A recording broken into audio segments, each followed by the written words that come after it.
தந்தி தொலைக்காட்சி நேயர்களுக்கு வணக்கம். நல்லதை சொல்வோம், நல்லதை செய்வோம், நல்லதே நடக்கும்.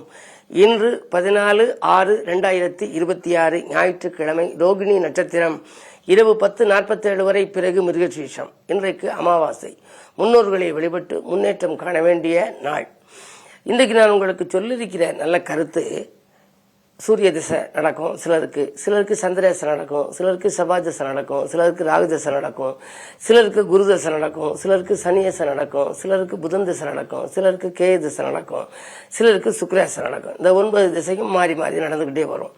ஆனா ஒருத்தர் பெரிய செல்வந்தராக இருந்து ஒரு காரு கண்ணியெல்லாம் வச்சிருந்து வீதியில் போகிற போது காரில் ஏற கார் இறங்க கார் இருந்துச்சு அப்படின்னுச்சுன்னா என்ன சொல்லுவாங்க? அவருக்கு என்ன சார், அவர் சுக்கிரேசம் நடக்குது, ஏற கார் இறங்க கார் அப்படிம்பாங்க. ஆக நவகிரகங்களில் சுக்கிரனுக்கு ஒரு பெரிய அளவு சமுதாயத்தில் சொல்றதுல சுக்கிரனை பற்றியே சொல்லுவாங்க. சுக்கிரேசம் நடந்தால் என்ன சார், அவருக்கு நினைச்சதெல்லாம் நடக்கும், பணம் பணத்தில் பரல்றாரு அப்படிலாம் சொல்லுவாங்க.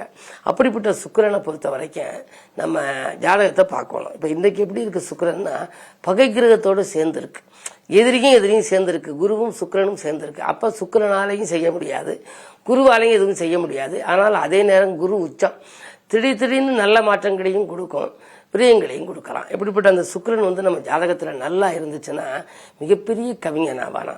ஒருத்தர் பெரிய கவிஞர் ஆகணும், பெரிய பேச்சாளர் ஆகணும், எழுத்தாளர் ஆகணும், திறமை மிக்க பாடலாசிரியர் ஆகணும், இலக்கிய புலமை வாய்ந்தவராக இருக்கணும், கலைஞானம் பெற்றவராக இருக்கணும், ரசனை மிக்கவராக இருக்கணும், நடனத்துறையில் வல்லவராக இருக்கணும், இசைத்துறையில் வல்லவராக இருக்கணும். அப்படின்னா சுக்கிரபலம் நல்லா இருக்கணும். ஜாதகத்துல சுக்கிரன் நல்லா இருந்தா தான் அக்கறை செலுத்தாமல் இருந்தால் கூட உங்களுக்கு ஆதாயம் கிடைக்கும். நான் எழுதுறது வழக்கம்.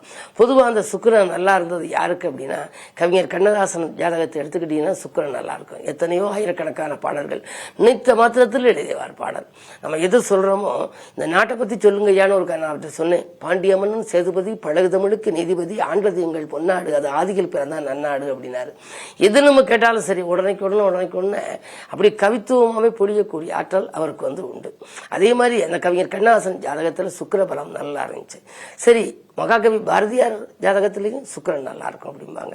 அதே மாதிரி ரவீந்திரநாத் தாகூர் ஜாதகத்துல நல்லா இருக்கு. இவங்க எல்லாம் மிகப்பெரிய கவிஞர்.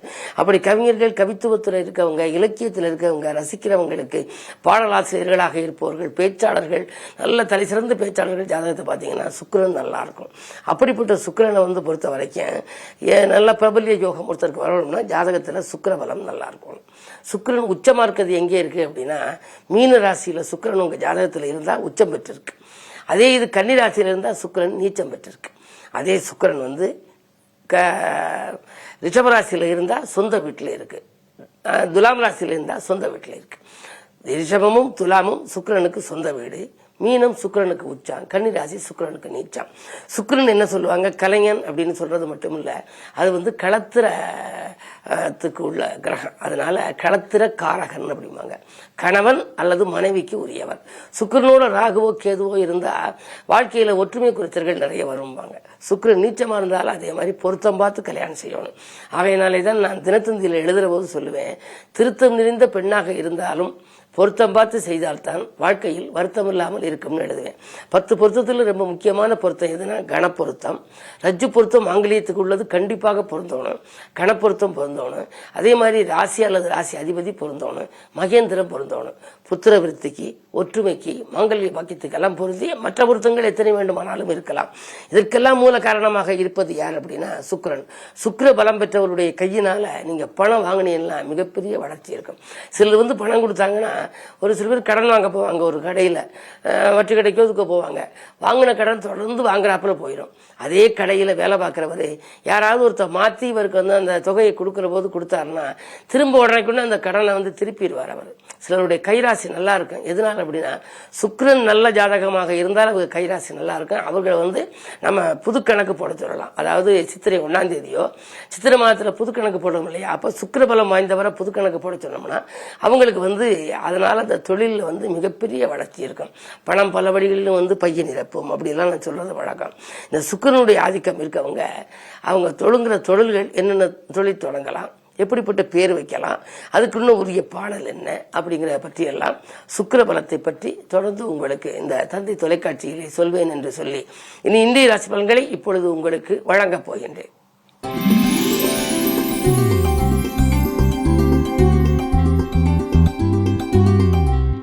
மேசராசி நேயர்களே, உங்களுக்கெல்லாம் மனக்குறையகன்று மகிழ்ச்சி கூடுகின்ற நாள். பணப்புழக்கம் இன்றைக்கு நன்றாகவே இருக்கின்றது. தொலைபேசி வழி தகவல் தொழில் புரிவதற்கு உறுதுணையாக இருக்கும். ராசிநாதன் ராசியிலேயே இருக்கின்ற பொழுது உங்களுக்கு மிக அற்புதமான பலன்கள் நடைபெற வேண்டும். அந்த அடிப்படையில் பார்த்தால் உங்களுடைய திறமைக்கு இன்றைக்கு அங்கீகாரம் கிடைக்கும். அதே நேரத்தில் தைரியமும் தன்னம்பிக்கையும் அதிகரிக்கும். உடன்பிறப்புகள் கூட உங்களுக்கு உறுதுணையாக இருப்பார்கள். கடன் சுமை குறைய புதிய வழி பிறக்கும். இந்த நாள் நல்ல நாள்.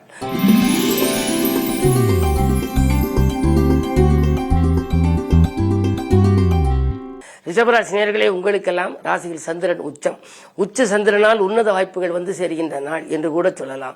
சூரியனும் சந்திரனும் இணைந்திருக்கின்ற பொழுது நிறைந்த நாள் என்பார்கள். எனவே இன்றைக்கு உங்களுக்கு பொருளாதாரம் திருப்தியாக இருக்கும். புதிய தொழில் தொடங்க வேண்டும் என்ற எண்ணம் இருந்தால் அது நிறைவேறும். நண்பர்கள் நாலாபுரமும் இருந்து வந்து நல்ல தகவலை கொண்டு வந்து சேர்ப்பார்கள். 2லே புதன் இருப்பதனாலே திரண்ட செல்வம் உங்களுக்கு வருவது மட்டுமல்ல, நீங்கள் எந்த நேரம் செய்ய நினைத்தாலும் செய்ய இயலும். அந்த அளவிற்கு உங்களுக்கு இன்றைக்கு கிரகநிலைகள் சாதகமாக இருக்கின்றன. இந்த உற்சாகத்துடன் பணிபுரிகின்றீர்கள்.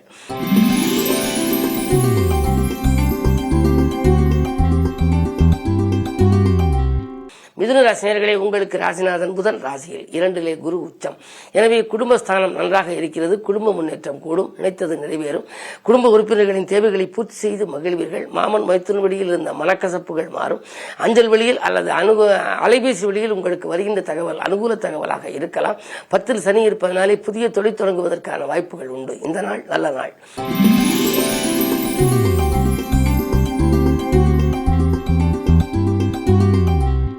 கடகராசினியர்களே, உங்களுக்கு குரு சுக்கிர சேர்க்கை இருப்பதனாலே முரண்பாடான கிரக சேர்க்கை.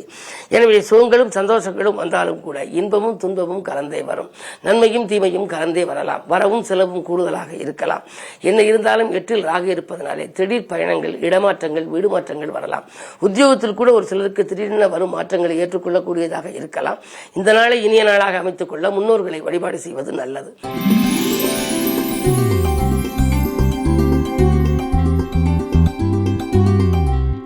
சிம்மராசினியர்களே, ஜென்மத்தில் கேது இருப்பதால் ஆன்மீக நாட்டம் அதிகரிக்கும். அயல்நாடு அல்லது அயல் மாநிலங்களிலிருந்து உங்களுக்கு அழைப்புகள் வரலாம். சூரியபலம் நன்றாக இருப்பதால் புதிதாக தொழில் தொடங்க வேண்டும். பழைய தொழிலை கொடுத்துவிட்டு புதிதாக ஏதாவது தொடங்கலாமா? உத்தியோகத்தில் இருந்தால் விஆர்எஸ் பெற்றுக்கொண்டு வெளியில் வந்து நண்பர்களுடன் கூட்டு சேர்ந்து ஏதாவது செய்யலாமா என்றெல்லாம் நினைத்தால் அதற்கு ஒரு நல்ல தகவல் இன்றைக்கு கிடைக்கப் போகின்றது. பொதுவாக தொழில் முன்னேற்றம் சிறப்பாக இருக்கும். ஆரோக்கியம் சீராகி ஆனந்தப்படுத்தும். பயணங்கள் பலன் தருவதாக அமையும். வெளியில் சென்ற உடன்பிறப்புகள் விரும்பி வந்து இணைவார்கள். இடம் பூமியால் லாபம் கிடைக்கும்.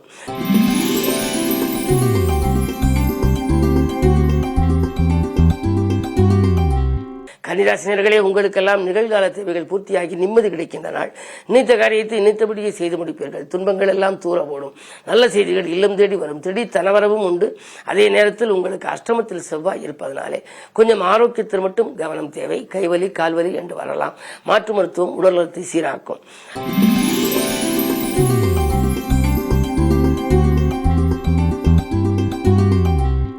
துலாம் ராசினியர்களே, உங்களுக்கு சந்திராஷ்டமம். எது செய்தாலும் கொஞ்சம் யோசித்து செய்ய வேண்டும். அலைச்சல் அதிகரிக்கும்.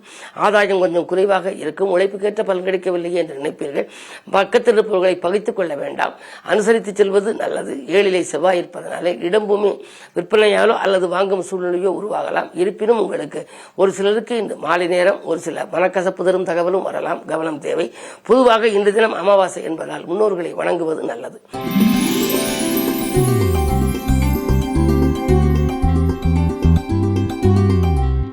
விருச்சிக ராசினியர்களே, உங்களுக்கெல்லாம் இன்றைக்கு சந்தோஷம் அதிகரிக்கின்ற நாள். கூடுதல் லாபம் தொழிலே உங்களுக்கு கிடைக்கப் போகின்றது. மறைந்த புதனால் நிறைந்த தனலாபம் உண்டு.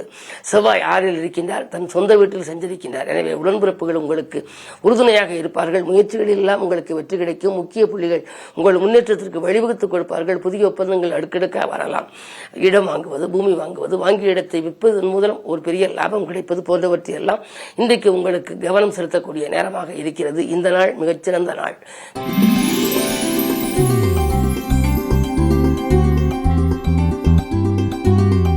தனுசு ராசினியர்களே, உங்களுக்கெல்லாம் இன்று ஒரு யோகமான நாள், அற்புதமான நாள். 5ஆம் இடத்திற்கு அதிபதி 5லேயே இருக்கின்றார் செவ்வாய். எனவே பூர்வ புண்ணிய ஸ்தானாதிபதி வலுவாக இருப்பதனாலே பூர்வ புண்ணியத்தின் பலனாக உங்களுக்கு என்ன கிடைக்க வேண்டுமோ அது கிடைக்கும். இடம் வாங்குவது, பூமி வாங்குவது, கட்டிய வீட்டை பழுது பார்ப்பது போன்றவற்றையெல்லாம் கவனம் செலுத்துவீர்கள். 7லே புதன் இருப்பதனாலே கல்யாண கனவுகள் நனவாகும். விலகிச் சென்ற உறவினர்கள் விரும்பி வந்து இணைவார்கள். தொழில் முன்னேற்றமும் உண்டு. உத்தியோகத்தை பொறுத்தவரை தலைமை பதவிகள் கூட உங்களுக்கு வருவதற்கான அறிகுறிகள் தென்படுகின்றன. பயணங்கள் பலன் தருவதாக அமையும்.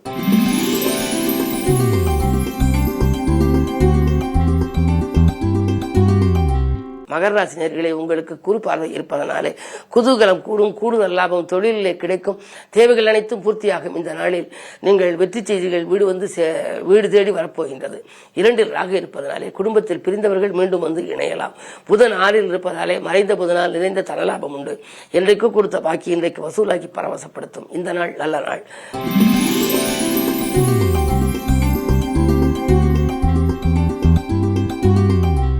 கும்பராசினியர்களே, உங்களுக்கு அன்பு நண்பர்களின் ஆதரவு கிடைக்கின்ற நாள்.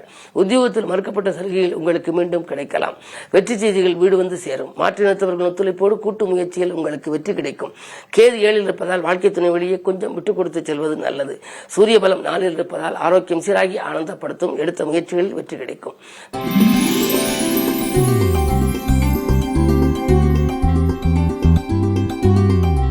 மீனராசினியர்களே, உங்களுக்கெல்லாம் இன்று பணவரவு திருப்திகரமாக இருக்கும் நாள். பக்கபலமாக இருப்பவர்களின் எண்ணிக்கையும் அதிகரிக்கும். 2ல் செவ்வாய் இருப்பதால் உடன்பிறப்புகள் உங்களுக்கு உறுதுணையாக இருப்பார்கள். வாங்கிய கடனை கொடுத்து மகிழ்வீர்கள். தேவைக்கேற்ற பணம் உங்களுக்கு தேடி வந்து கொண்டே இருக்கும்.